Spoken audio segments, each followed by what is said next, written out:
Hello everyone, कैसे हैं हम सभी दोस्तों। आज हम जावा स्क्रिप्ट में बनाएंगे एक छोटा सा project, student management system. Basically इसका यूज हम कर सकते हैं जब हमने डाटाबेस यूज नहीं करना। जैसे हमने कोई स्टूडेंट का डाटा स्टोर करना है तो उसके लिए हमें एक डाटाबेस चाहिए। जैसे हमारी पीएचपी हो गई, पाइथन, बैकएंड में जो हम लैंग्वेज यूज करते हैं, तो हम चाहते हैं कि मैंने डाटाबेस नहीं यूज करना, मैं अपनी लोकल स्टोरेज पे ही अपना डाटा स्टोर कर लूंगी। तो यहाँ पे आप स्टूडेंट की सारी डिटेल ऐड कर सकते हैं, जो मर्जी इसमें ऐड कर दो पूरी। इवन स्टूडेंट है, आपकी कोई लिस्ट है, प्रोडक्ट लिस्ट, ई कॉमर्स का वेबसाइट है, वहां पे प्रोडक्ट लिस्ट स्टोर करनी है। कुछ भी ऐसा कंटेंट है जिसको आपने अपने डाटाबेस में स्टोर करना है, तो आप डाटाबेस का यूज किए बिना ही अपनी लोकल स्टोरेज पे अपना डाटा स्टोर कर सकते हैं। देखो कैसे करना है। यहाँ पे कुछ लिख देते हैं, इधर क्लास कोई ऐड कर दो, इधर मार्क्स उसके लिख दो। तो ऐड पे क्लिक करो, इधर हो गया ऐड। अब यहाँ पे देखो, मैं रिफ्रेश करूंगी तो ये चीज यहाँ पे स्टोर रहनी चाहिए जब तक मैं डिलीट नहीं करूंगी इसको। तो यहाँ पे दो बटन लगे हुए हैं, एडिट एंड डिलीट। मैं यहाँ पे एडिट कर देती हूँ। यहाँ पे देखो एडिट की ऑप्शन आ गई, यहाँ पे एडिट कर दो, 80 लिख दो, 48, ऐड स्टूडेंट। तो यहाँ पे आ गया 48। तो अब फिर से रिफ्रेश करो, तो फिर से 48 ही रहेगा। तो इसको हम बोलते हैं लोकल स्टोरेज पे अपना डाटा स्टोर करना। तो ये लाइफ टाइम ही जहाँ पे रहेगा, अगर आप डिलीट नहीं करते तो ये डिलीट नहीं होगा। डिलीट कर दो, मुझे वो चाहिए नहीं। तो आप इसको डिजाइन जैसे मर्जी कर सकते हैं, सीएसएस आपने ऐड करनी है। तो चलिए इसको बनाना स्टार्ट करते हैं। ये बहुत ही आपके लिए हेल्पफुल रहेगा अगर आपने छोटा मोटा कोई ऐसा डाटा स्टोर करना है जिसके साथ आप डाटाबेस ना यूज करो, देन भी ओके रहेगा। तो इसको भी हटा देते हैं। चलिए सबसे पहले हम इसको थोड़ा सा कर लेते हैं HTML वाला कोड। जो चाहिए हमें इनपुट फील्ड वगैरह लगानी है वो लगा देते हैं। एक डिव लगा दो,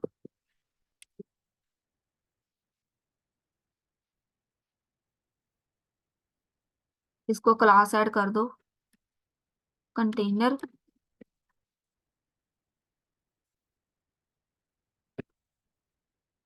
स्टूडेंट्स डिटेल लिख दो। एक डिव लगाओ, इस डिव के बीच एक लेबल लगाओ फॉर, सबसे पहले नेम, एक लगेगी input field, type text, ID, name, बस। तो मैं फिलहाल एक ही लगा रही हूँ। इसके बाद बटन लगानी है। तो जो बटन लगानी है, ऐसा करते हैं, एक बटन पहले लगा देते हैं, जे वाला ही, ऐड स्टूडेंट का जे बटन हम लगाएंगे HTML में, जे बटन हम क्रिएट कर लेंगे जावा स्क्रिप्ट में।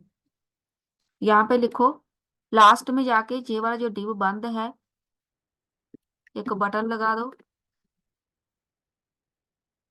ऐड पे क्लिक कर दो, या स्टोर लिख दो, ऑन क्लिक फंक्शन लगा दो कोई, ऐड का ही लगा देते हैं, ऐड स्टूडेंट। ये हो गया का फंक्शन। आउटपुट किधर आनी है, आउटपुट के लिए हम अलग से इधर जे वाली एक लाइन बनी हुई है ना, जे वाली, जे वाली, इसको हम HR बोलते हैं, हॉरिजॉन्टल। यहाँ पे लिखो, तो H2 में आउटपुट शो करा दो, स्टूडेंट्स डाटा लिख दो। UL टैग में मुझे चाहिए, अब जहाँ पे आपकी मर्जी है डिजाइनिंग कैसे करनी है, टेबल में भी कर सकते हैं, लिस्ट में भी कर सकते हैं, स्टूडेंट लिस्ट। तो मैं यहाँ पे लिस्ट लगा रही हूँ। तो चलिए जावा स्क्रिप्ट पे चलते हैं। कोई भी इसमें CSS कोड नहीं ऐड किया मैंने। लेट वेरिएबल बनाओ स्टूडेंट्स नाम का, इसको ब्लैंक छोड़ दो, इसके अंदर सारी डिटेल आ जाएगी। अगर वहां पे स्टूडेंट, पहले का फंक्शन बना लेते हैं, ऐड स्टूडेंट, वो वाले फंक्शन जो ऑन क्लिक पे बनाया था उसके साथ ये मैच करना चाहिए बटन पे। कॉन्स्ट पहले गेट कर लो, नेम, जो जो भी आपने एंटर करना है वो सब कुछ गेट कर लो। Document dot get element by ID, ID नाम चेक कर लो,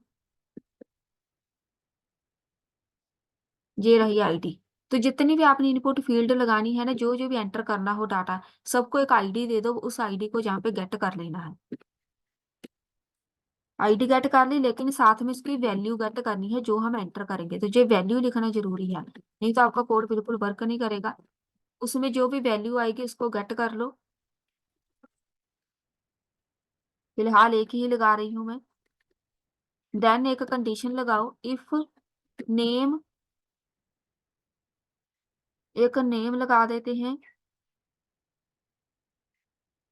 जो भी आपने, चलिए दो लगा देते हैं, फिर आपको ऐसे समझ नहीं आएगी, दो लगा देते हैं। यहाँ से हम कॉपी कर लेती हूँ। एक नाम लगा देते हैं, एक मार्क्स लगा देते हैं। चलो, ये वाला जो डिव है इसके, इसको कॉपी कर लो, डिव ही कर लेते हैं पूरा। एक दूसरा डिव लगा दो, मार्क्स लिख दो, यहाँ पे मार्क्स, आईडी दे दो एक, मार्क्स, इसकी टाइप नंबर रहेगी। अब यहाँ पे चलो, इसको कर लो कॉपी पेस्ट, यहाँ पे लिख दो मार्क्स, यहाँ पे भी आईडी का नाम, सब कुछ गेट हो गया। अब यहाँ पे लिखो, जो अब इफ कंडीशन लगानी है ना, देखो कैसे लगेगी, इफ नेम एंड, अब दूसरी वैल्यू, जितनी भी वैल्यू आपने लिखनी है, तो मार्क्स है जहाँ पे मार्क्स लिखो, जो भी नेक्स्ट वैल्यू है फिर से जहाँ पे एंड लगा के, फिर से नेक्स्ट वैल्यू, और वैल्यू है फिर से नेक्स्ट वैल्यू एंड लगा के, तो हर एक के बीच आपने एंड लगा देना है। यहाँ पे लिखो, if name and marks const student, एक वेरिएबल बना लो, स्टूडेंट का बनाना है, ऊपर स्टूडेंट्स का ऑलरेडी है, स्टूडेंट का बनाओ। यहाँ पे लिखो आईडी कॉलन, यहाँ पे लिखो डेट डॉट नाउ। हमने अपनी लोकल स्टोरेज पे डाटा स्टोर करना है, तो ये वाला कोड हम कुछ लगाएंगे। आईडी हमें नहीं पता, ये अपने आप क्रिएट करके देंगे हमें। एक हमें चाहिए नेम, नेम क्लास, क्लास तो है ही नहीं, यहाँ पे एक नेम है, एक मार्क्स है, तो यहाँ पे ऐसे लिखो, मार्क्स हो गए। ये वाली चीज है, इसको हम बाद में देखेंगे, ये वाली हमें वो क्रिएट करके देंगे जब हमारा डाटा स्टोर होना है। तो पहले स्टूडेंट का डाटा एक आईडी में जाएगा, ठीक है, पर्टिकुलर आईडी इसको मिल जाएगी मेरी लोकल स्टोरेज पे। दूसरे स्टूडेंट की आईडी होगी वो अलग होगी, तीसरे की अलग, ऐसे वो आईडी क्रिएट कर देगा। यहाँ पे चलो, इस ब्रैकेट के बाहर जो स्टूडेंट्स वाला फर्स्ट पे हमने बनाया था, पुश कर दो उसके अंदर, पुश मतलब इंसर्ट कर दो डाटा, कौन सा, जो स्टूडेंट में है, इस वेरिएबल के अंदर, जो भी डाटा है इस वाले वेरिएबल के अंदर स्टोर कर दो। पुश करना होता है स्टोर करना। डिस्प्ले कर देते हैं, एक फंक्शन बना लो, डिस्प्ले का ही बना देते हैं, एल्स अलर्ट लगा दो, please fill detail.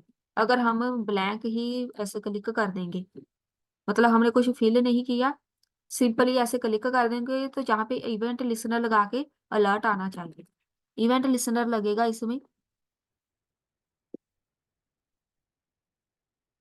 Event listener हम लास्ट में ही लगा देते हैं।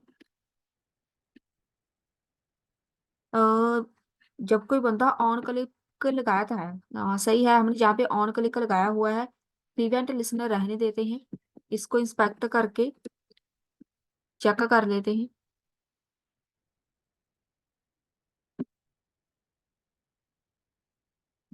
CSS वाली फाइल,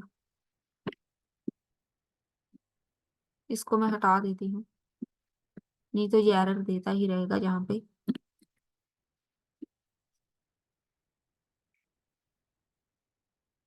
ये आ गया। तो ऐड स्टूडेंट वाला हमने डिफाइन नहीं किया, ऐड स्टूडेंट्स, तो जहाँ पे आपका जो मेन है, फिलहाल जहाँ पे क्लिक करने पे कोई ना कोई एरर आनी चाहिए। 20 लाइन पे मैंने डिफाइन किया हुआ है एक,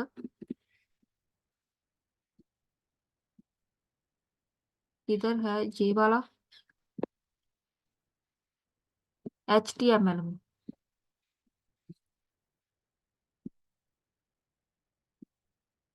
ऐड स्टूडेंट, तो इधर मैंने क्या लगाया हुआ है, स्टूडेंट्स लिखा हुआ है। तो वो उसे मिला नहीं फंक्शन। अब सही है। या अब यहाँ पे क्लिक करेंगे तो यहाँ पे आ गया प्लीज फिल डिटेल, तो ये वाला कोड आना चाहिए।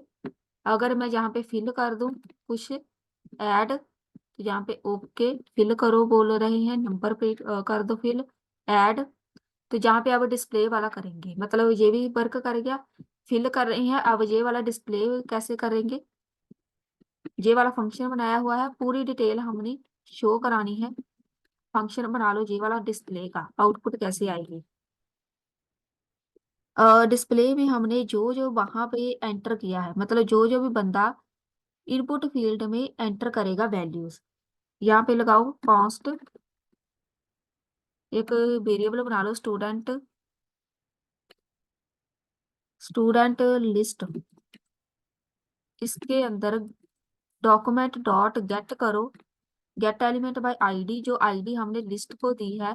यहाँ पे वही आएगा चीज जो जिसमें आपने आउटपुट शो करानी है। यहाँ पे चलो, मुझे चाहिए यहाँ पे आउटपुट, तो इसको गेट कर लो। अगर टेबल है तो बस उसको एक आईडी दे दो, इसको गेट कर लो। स्टूडेंट लिस्ट डॉट इनर कर दो, इनर एचटीएमएल। कौन सी वैल्यू, यहाँ पे छोड़ दो ब्लैंक। स्टूडेंट्स फॉर ईच लगेगी क्योंकि मल्टीपल वैल्यूज हमने ऐड करनी है। फॉर ईच स्टूडेंट, स्टूडेंट के ऊपर करनी है। यहाँ पे एक वेरिएबल बना लो const L I is equal to document dot create element, create करके दो हमें कौन सा एल आई, क्योंकि हमने यहाँ पे क्रिएट नहीं किया तो वो हम जावा स्क्रिप्ट में क्रिएट करेंगे। अगर आपके पास टेबल है तो टेबल के बीच आपने यहाँ पे एल आई नहीं क्रिएट करना, आपने करना है या तो आप टी आर, यहाँ पे आप टी आर लिखेंगे, टेबल क्रिएट करके टी आर टैग लगा के छोड़ दो, और इधर क्रिएट कर लो टी डी, जिसमें हम डाटा स्टोर करते हैं टेबल डाटा, तो आप टी डी क्रिएट कर लेना। एल आई डॉट उसके बीच इनर एचटीएमएल, मतलब आउटपुट शो करा दो कौन सी, अब जहाँ पे ये सिंबल लगाओ इसके बीच हम लिखेंगे पूरा कोड। कैसे लिखना है, स्ट्रॉन्ग एक हमारे पास ये है एक टैग, इसके साथ थोड़ा बोल्ड हो जाता है नेम। पहले नेम हमने शो कराना है, आउटपुट शो कराने का तरीका बस सारे वेरिएबल जहाँ पे प्रिंट कर दो। पहला आएगा स्टूडेंट डॉट नेम, एक बी आर टैग लगा दो, इसको कर लो कॉपी पेस्ट। दूसरा है मार्क्स, यहाँ पे लिखो मार्क्स, ये वेरिएबल जो हमने जावा स्क्रिप्ट में क्रिएट किया है। जो जो भी आपने यहाँ पे क्रिएट करना है वो बता दो इसको, कोई नाम ऐड करो, marks add inner HTML.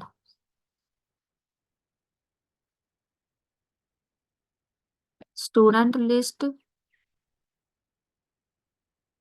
Inner HTML, अच्छा इसको अपेंड नहीं किया, अपेंड करो स्टूडेंट लिस्ट को, क्योंकि आउटपुट तो अभी हमने इसमें शो कराई नहीं, इधर ही कराएंगे इधर। यहाँ पे लिख दो जो स्टूडेंट लिस्ट है डॉट अपेंड चाइल्ड, किसको करना है एल आई को।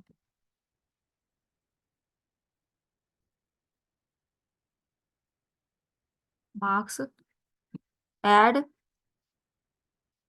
21, अभी भी एरर है।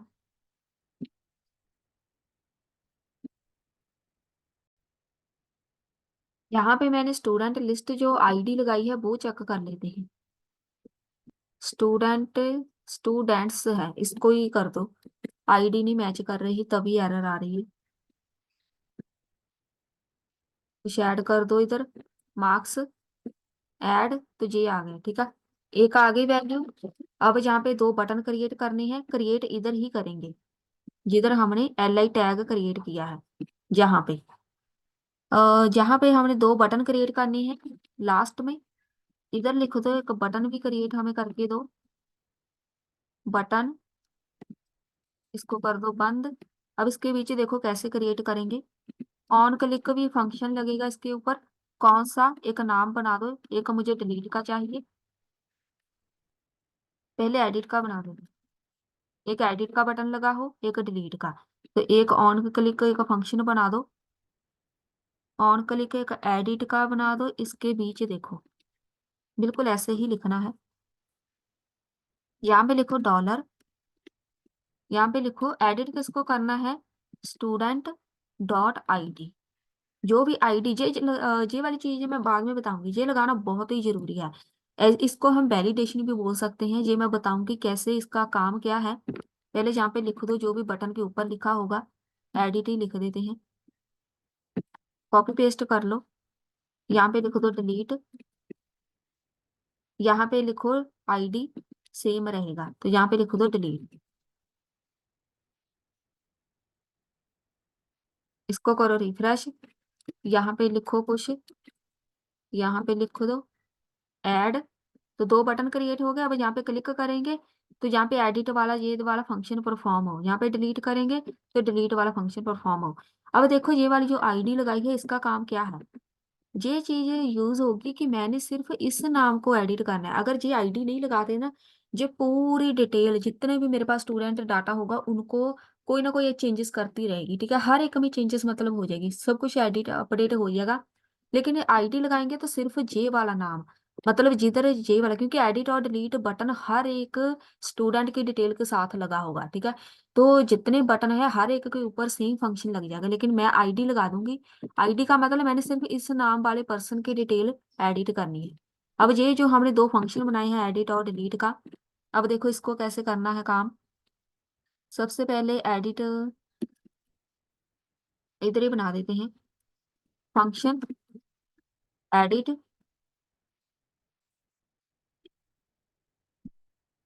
कॉन्स्ट एक वेरिएबल बना लो, स्टूडेंट इज इक्वल टू, जो स्टूडेंट्स है ऊपर एक वेरिएबल बनाया था, फाइंड करेगा वहां से किसको हमने एडिट करना है, student arrow function, student dot ID check कर लेगा कि इसी आईडी के साथ triple is equal to ID। अब यहाँ पे आईडी वो चेक कर लेगा, जी आईडी हमें नहीं दिखेगी, वो चेक कर लेगा कि जिसको मैं एडिट कर रही हूँ उसकी आईडी चेक करेगा, इसकी आईडी, ठीक है, कि क्या वो मेरे स्टोरेज पे है, क्या मेरे स्टोरेज पे है वो स्टोर आईडी, इसको उसने चेक कर ली।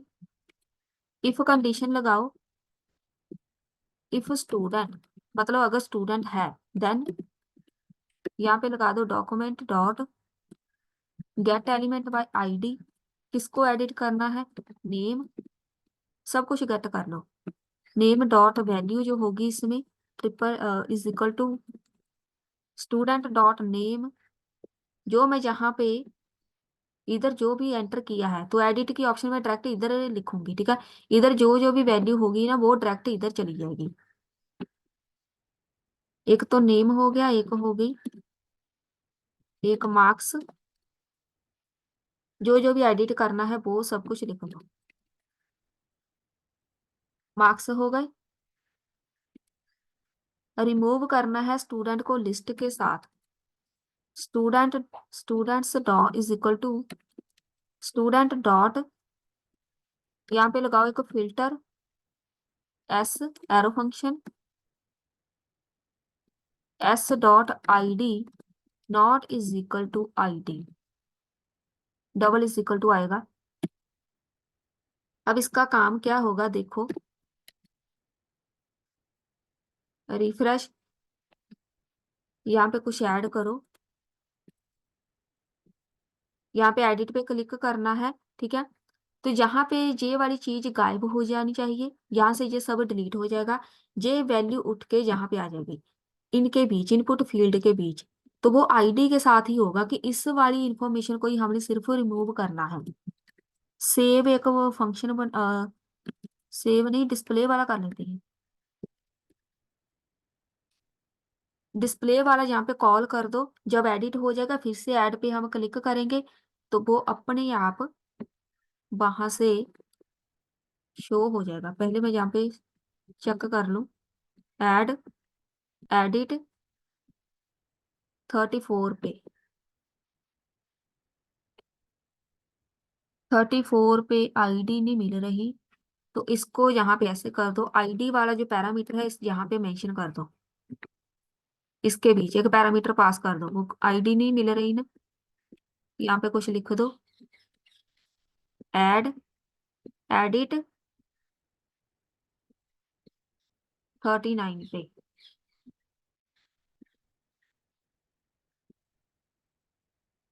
यहाँ पे स्टूडेंट्स, पहले तो यहाँ पे स्टूडेंट्स आएगा, क्योंकि स्टूडेंट्स में से हमने पूरा जो डाटा है उनमें से यहाँ से फिल्टर हमने लगाना है, जितनी इंफॉर्मेशन होगी सभी को हम गेट करेंगे। अब सही, एडिट, यहाँ पे देखो इधर से गायब हो गया, आज यहाँ पे आ गया। अब मैं चाहती हूँ कि यहाँ पे 48 लिखा आए, ऐड, और 48 आ गया, फिर से करो, हम यहाँ पे कुछ और लिख देते हैं, ऐड, ये हो गया एडिट, ठीक है। तो एक कर गया वर्क, दूसरा फंक्शन बनाओ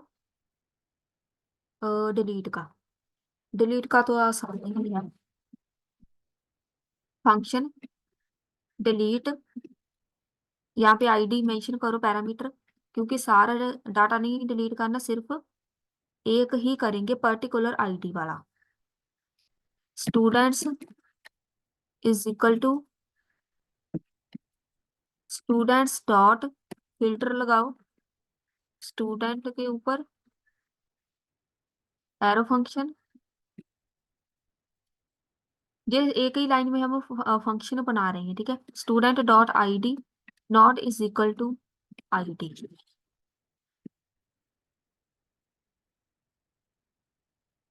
देन ये मैच नहीं कर रहा,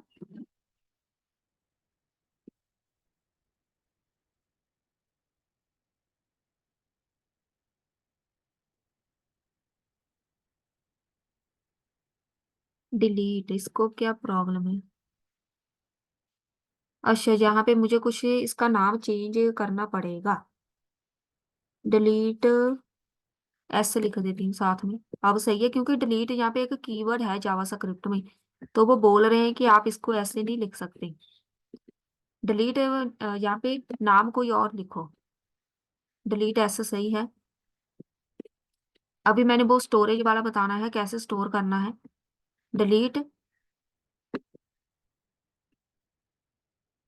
डिलीट एस,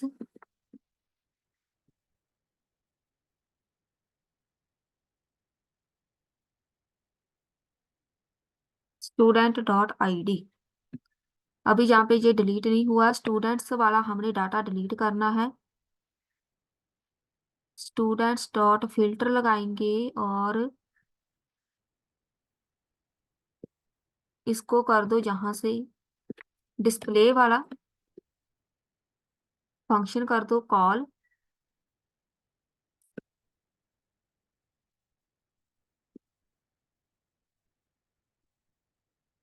ऐड, डिलीट, अब सही है, बस डिलीट हो गया, ऐड, यहाँ पे हो गया डिलीट, एडिट और डिलीट दोनों ही हो गए, लेकिन अब देखो प्रॉब्लम क्या है, ऐड हो गया, अब जहाँ पे मैं रिफ्रेश करूंगी तो सारा डाटा यहाँ पे गायब हो गया। तो ये मेन कोड है कि डाटा गायब नहीं होना चाहिए, स्टोर रहना चाहिए परमानेंटली। यहाँ पे चलो, स्टोर कैसे रखना है, कहीं भी इधर लगा दो, मैं टॉप पे लगा देती हूँ इधर, if local local storage dot get time, gate item, gate item लिखो, किसको स्टोर करना है, स्टूडेंट्स, जे वाला जो इसमें जो भी डाटा होगा सारा स्टोर करना है, देन जो स्टूडेंट्स है is equal to JSON file में मेरा डाटा स्टोर हो जाए, डॉट पार्स इंट, पार्स अकेला ही लगा देते हैं क्योंकि इंट तो है ही नहीं, नंबर के लिए यूज होता है, पार्स मतलब ऑल लोकल स्टोरेज पे चाहिए, तो यहाँ पे लोकल स्टोरेज लिखो, डॉट गेट आइटम, कौन सा, स्टूडेंट्स वाला, उसके बाद डिस्प्ले कर दो जिधर आपका पूरा डाटा पड़ा है, डिस्प्ले स्टूडेंट, डिस्प्ले वाला फंक्शन, देन लास्ट में जाके एक और कोड ऐड कर देते हैं, या लास्ट में ही कर देते हैं चलो, यहाँ पे फंक्शन सेव एस नाम का बना देते हैं। Local storage dot set item कौन सी, जो स्टूडेंट्स में डिटेल है जेसन फाइल में, जेसन डॉट स्ट्रिंग में, स्ट्रिंग की फाइल। ये है हमारे पास कोड डाटा स्टोर करने का। पहले इसको रिफ्रेश करो। इन सबको हमने कॉल करना है। इसको करो रिफ्रेश, तो ये देखो डाटा स्टोर हो गया। एडिट करो, यहाँ पे मैंने कुछ लिखना है, ऐड, रिफ्रेश करो, अपडेट। अब देखो जहां पर ये वाला आ गया, पहले वाला। अब देखो करना क्या है, हर एक जितने भी हमने फंक्शन बनाए हैं सबके बीच हमें फंक्शन को कॉल करनी पड़ेगी जो हमने स्टोरेज वाला बनाया है। किधर, सेव, ये वाला जो सेव वाला भी बनाया है ना, इसको कर लो कॉपी, एडिट वाले पे जाओ, इधर कहीं भी, इधर ही कर दो, इसको कर दो कॉल, ये भी सेव हो जाएगा। डिलीट वाला है, इसको कर दो कॉल, एडिट, यहाँ पे कुछ और लिख दो, ऐड। अब यहाँ पे ई ई आया है नेम, रिफ्रेश। अब यहाँ पे हो गया डिलीट। हमने किया है एडिट वाले पे, एक डिलीट वाले पे। बस यही देखना है कि कॉल हमने किधर किधर करना है। एक तो हो गया सेव वाला, स्टूडेंट्स की सारी डिटेल हम करेंगे सेव। स्टार्टिंग पे चलते हैं, जो हमने पहले तो ऐड स्टूडेंट का बनाया है, ये वाला। इधर कहीं भी जाके इधर ही कर देते हैं। डिस्प्ले वाले को, सेव एस वाले को कर दो कॉल, साथ में करो रिफ्रेश। अब यहाँ पे कोई नहीं है, एडिट, यहाँ पे लिख दो एडिट, ऐड आ गया। अब रिफ्रेश करो, अब सही है। अब यहाँ पे डिलीट करना है तो डिलीट हो गया, रिफ्रेश करो तो सही है। तो डिलीट करने के बाद भी यहाँ पे आ नहीं रहा डाटा। अब यहाँ पे आप दो तीन एंट्रीज करके देख सकते हैं। एक, यहाँ पे कुछ और नाम लिख दो, नाम तो ज्यादा ही नहीं, यहाँ पे मार्क्स लिख दो, ऐड। अब मैं यहाँ पे इसको एडिट करना चाहती हूँ, आर जे 30 लिखा है, इधर मैं 56 लिख देती हूँ, तो 56 आ गया। इसको रिफ्रेश करो, 56 ही है। इसको डिलीट कर दो, एक डिलीट हो गया, एक यहाँ पे ही रहना चाहिए। ये देखो डाटा हो गया स्टोर। यही था हमारा आज का छोटा सा टॉपिक, सीएसएस ऐड कर लो आप इसमें। आप बिना डाटाबेस यूज किए अपनी इंफॉर्मेशन स्टोर कर सकते हैं। मिलते हैं फिर नेक्स्ट वीडियो में।